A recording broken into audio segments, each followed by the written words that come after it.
Are you a technician who wants to set yourself apart? Then the Trusted Technician podcast is for you. I'm Derek Hoferter, coach and trainer at SBE, and on this podcast, we will have experienced HVAC coaches and trainers, as well as top-performing technicians, all sharing their tips and strategies to help you be more successful. Hey everybody, this is Coach Derek with SBE, another episode of the Trusted Technician podcast. Thanks everyone for listening in. We're going to talk to Gerald from Kellam Mechanical out in Virginia. Gerald and I were both in normally sunny Phoenix, Arizona. It's been a little cold, but we're here for the SBE annual conference, and Gerald's one of our award winners. So Gerald, welcome to the podcast. Happy to be here. Cool, man. To get started, why are you an HVAC technician? What got you into it? Well, first, with me coming up, I actually didn't have a central air conditioning until 2009. So I know how it feels to be hot and cold. And then, you work all day, you come home and you found out it's hot. You're like, oh, so just helping people relieve stress is why I do it. And then a little background too. I used to do hospitality. So it's like the same sense. So people are coming out of town just to, enjoy themselves and relax, unwind. And I like the feeling of providing that. So it's kind of similar to heating and air conditioning. I can provide a good feeling to them because I know they're going to be happy after I leave. Yeah, that's a pretty interesting story there. You actually know how people need that service. So how long have you been then a tech? Since 2008. Okay. So a little, 12, 13 years? Yeah. So I started in high school and I actually went to the vocational program and I played around with, plumbing and stuff like that. But HVAC really stuck because you can't get bored of it. You can do the same service call with the same issue, but the scenario is different at every house. So it's like a venture. Right. And how long have you been with Kellam? Kellam, I've been with Kellam since 2019, May 2019. Okay, nice. Let's get into some numbers, right? Because you've got a pretty amazing story and a lot of techs I think are going to want to hear how you did this. Mm-hmm. So remind me again. So 2021, your total annual revenue was what? Yeah, 1.2. Yeah. So that was what you did this last year, 2022? Correct. Yeah, 1.2. What did you do the year before? 585. Okay, so 2021 was 585,000. 2022 was 1.2. Correct. All right, so you have to share what happened there, man. Okay, so a lot of it was mental for me because when I went to the situation, every service call, I thought about it, what would I do? And so some people have different, preferences versus me. Some people may want to have a spick and span, nice and clean system. Some people may say, hey, it's full of mold, but it's blowing cold. So, I always went in there in that aspect versus just bringing up everything, showing them photos, getting them involved. And then I always just limited my options. Okay. This is what's wrong. This is what we need to do versus opening the window for them. Okay, so if I'm hearing you correctly, you're saying it's not like you started to run different calls or had different customers or better neighborhoods. That's not what changed, right? No, the same calls, the same scenarios, but you were in your own way. Correct. Okay, so how does one get out of their own way? First, you have to recognize it. You can't get out your own way if you don't recognize it. Step one is you have to admit you have a problem. You got to admit you got a problem. I've been at it. But yeah, so, figuring that out and then just saying, hey, look, some people like quality. Some people don't like quality. And I realize a lot of people just don't have the information about what they can get. So, they get a quote and they say, hey, it's a new air conditioner. They don't know what they're paying for. But if you educate them, say, hey, this system is really good at removing humidity. This system is just contractor grade. There's a reason why this one's, 8,000, this one's 15. Okay. And then you open up that window and they're like, I didn't know about that. So you're having better conversations. A lot better conversations. So part of getting out of your own way was you realized, I need to ask more questions? Ask more questions. That was the biggest one, actually. Ask more questions. Don't just come in and go straight to work. Questions. Pretty much this question. Okay. I've really never asked questions. Be super curious. Correct. Right? So another big one is say somebody calls in for a maintenance. There's a reason why they call for maintenance. You just don't go in there and start cleaning up stuff. So you gotta ask them. It's been a while since you had the maintenance. Is there a reason why you call for a maintenance? And then it just opens the doors. Right. And then, so asking questions and get them involved. Okay. How many times do you think you were told, listen, Gerald, you need to ask more questions? And you're like, okay, right? And then, hey, you need to Are you asking more questions until you feel like you finally were like, oh, I need to ask more questions? Like, was that a process? Yeah, because you start to see certain people being successful and certain people in the same position. And then it's like, you have to be careful with who you're around, because, if you're around like a naysayer or somebody's negative all day, you're going to be like, oh yeah, they're not going to buy anything. I lost so many opportunities with just a negative mindset coming into it. I want to say like negative in a bad way, but it's like, I'm coming in, doing why I'm here, and I'm leaving. Yeah. Right. And, to do 1.2 million, I think for any tech to go over $1 million, because a lot of techs can have a really good 2-month period. Yeah. Right? This episode is brought to you by SBE. Learn the secrets of $1 million technicians at our SBE Service Champions 2-day event. Visit us in a city near you. It's easy to register. Visit our website, unleash.sbechampions.com. Or a really good summer. So I think what's always interesting about the techs that can go over $1 million is that means you have to be pretty much on all year. Yeah. Right? It takes a lot of months to add up to a year. And I feel like you got to have a certain personality for it too. So I'm the type of person, I'm going to educate you because it makes me feel good. I always joke, with the customer, I'm like, hey, it was $20,000 worth of, training for this. I want to get my money out of it. So I'm like, it can go in one ear, not the other, but just let me get it out. They're Right. okay. They'll laugh. It turns into a little joke. Yeah. So the more that you can educate the customer on what you're talking about, if they can see the image in their mind, it's clear as day. They know I have to do this. Yeah. Yeah. Cause that's, and it's that you have to be consistent all year, right? All year. It's so hard. The pace that you have to be on to hit $1 million, right? Yeah. Tell me a little bit about with it being your first time going over $1 million, what did you just learn about managing that over an entire year? I had this mindset, so every morning, I can say this every day, if I was not in the mood or there's something like that, I made sure I up my mood somewhere. So I'll watch YouTube or, something funny, a little podcast, something just to get me going. And then I'll go to the customer's house and just smiling.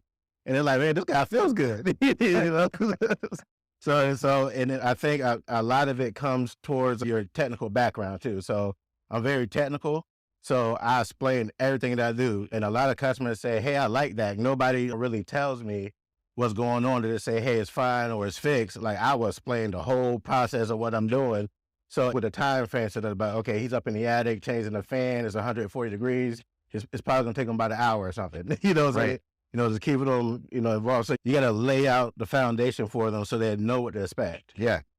When 2021 ended and you were at 585,000 and then 2022 was starting, was that your goal to go over $1 million? I'm gonna tell you, I did not think I was gonna hit $1 million. I did not think so. When I started getting closer to it, I started getting excited because I know so many people that did it and I never hit $1 million. Yeah. And then it was it's so close. It's so close, but so far. Which month of the year were you oh, I might have a chance? Yeah, that was around May, June-ish. Okay. So you were oh, something's happening. The reason why is because I passed the previous year's goal by April. Okay. So just with the pace I was doing, I said, if I can keep this pace going, yeah, I'm gonna hit $1 million by at least October. Yeah. Yeah. There's a saying, I come from a fitness background and stuff like that. They're saying a lot of people give up when they're so close, right? That's actually when a lot of people quit is they're so close. Did you ever have a feeling about, I don't know, maybe I should just relax? I already made so much. 100%. So I was getting close to it and I was like, you know what? I can sell nothing for the rest of the year and I'm probably going to get more money than I did the year before already. Yeah, and I was like, it hit me for maybe 2 days. I said, you know what? Why slow myself down just because I hit a goal?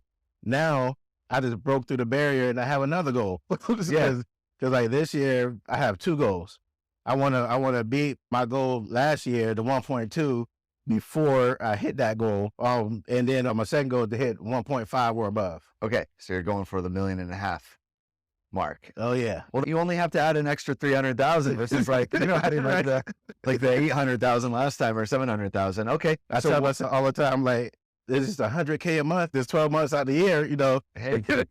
So, okay. But still to add an extra 300,000, that's more than a lot of technicians do in an entire year. Yeah. So what are you going to do different this year to give you that edge to go to 1.5? Changed the way I asked some questions. Okay. Like, for example, like, what made you choose this filter? Like, did you know the damage? Like, that was big. Okay. Learned that in the training? Yeah, the training just was like, do you know what this does to your system? Yeah. The impact question. Yeah, I thought about that for a while after I heard that. There's so many ways I can change up my questions, so that's going to be big right there. Okay. So you think maybe some of that additional revenue is going to maybe come from IAQ type of stuff? I do a lot of IAQ, and because one, I like to record when I do it, just so the customer can see what I'm going through. Yeah. And I explain why it appears. I just say, hey, your system's a dehumidifier. It's up here in the attic. It has water in it, pretty much the whole summer.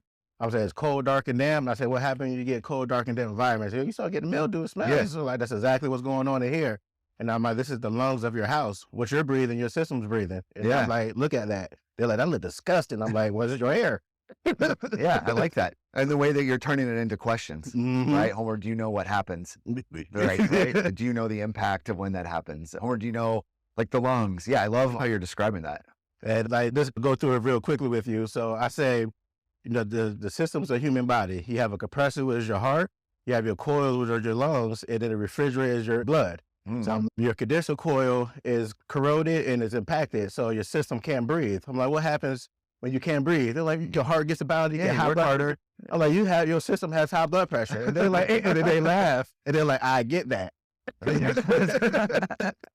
One of the challenges that HVAC techs have is homeowners don't know anything about their system, right? It's the magic box on the wall that either works or doesn't work. Yeah. Right. And so I think a mistake that, and maybe you used to do this, would be to actually try to mechanically explain like what a compressor does. Yeah. They're either not going to understand or they're not going to care. Mm-hmm. Right. But as soon as you relate it to something like blood pressure, like everyone, right? Like, especially when you get to a certain age, that's really good. Is that something that you discovered recently? Like, I have an interesting mind, so I can come up with things on the fly. Like, I told this lady that her system needed a vitamin. And she was like a nutritionist, so she was like, oh, I get that. Yeah. And your vitamin is me cleaning your condenser coil. That's good. Yeah, you take the vitamin for preventative, right? It's just like doing the preventative work on your system. You go from yellow to green. Good bill of health. Yeah, I like it. So we're getting into a little bit of the year. Are you on pace for the 1.5? The weather's been a little off, Yeah. so it died down, so it should be cold, but it was like 80 degrees the other day. Yeah. So like a lot of my revenue comes in waves. Okay. Because the way that I explain everything to the customer, I let them know how it works. And then when it fails, I give them like the most common way that could possibly fail, depending on their situation. Yeah. So when it goes, they're not stressing out, oh, what's wrong with my system? Oh, it's probably low refrigerant because he found a leak 6 months ago. Right. Okay. You're nurturing, you're thinking big picture. Correct. Right. With these customers. Like, it's a long-term game. It's a big picture game. I'll take care of them over time. And at some point something's going to fail. They're going to need you. And the older systems, because a lot of the customers, when you come to the house, especially dealing with contractors over the years, they're expecting you to come in there and say, hey, you need a new system, this and that. When you can get to the point where the customer is feeling, hey, this guy's just being honest with me, they'll pretty much take your advice. So I just say, hey, look, it's going to leak. It's going to leak. Coil's rusted out. You got a leak. It's going to leak. It's probably going to last, 6-8 months, give or take. And I say, your electric bill might start going up, stuff like that. If it does, call me, please. Yeah. Yeah. I like that. Then it's up to them. It is up to them. Right. And then I'll literally get like 5, 6, 7 call people. Hey, it's time to move forward. I just don't want to be sweating in the middle of July. And I've got 7 contracts. I like that. You're planting seeds. You're planting seeds, and then at some point it's like harvest time. Yeah. And if you can explain it in a way where they can visually see it in their mind, they're going to be thinking about that. That's right. No, like I said, they typically don't know, and now you've given them something to look out for, right? So it's like a partnership that you have with them. Oh, All right, yeah. Gerald, thank you so much for doing this with us and sharing your info. Yes, sir. Everyone, this is again Coach Derek. Thanks for listening to the Trusted Technician Podcast.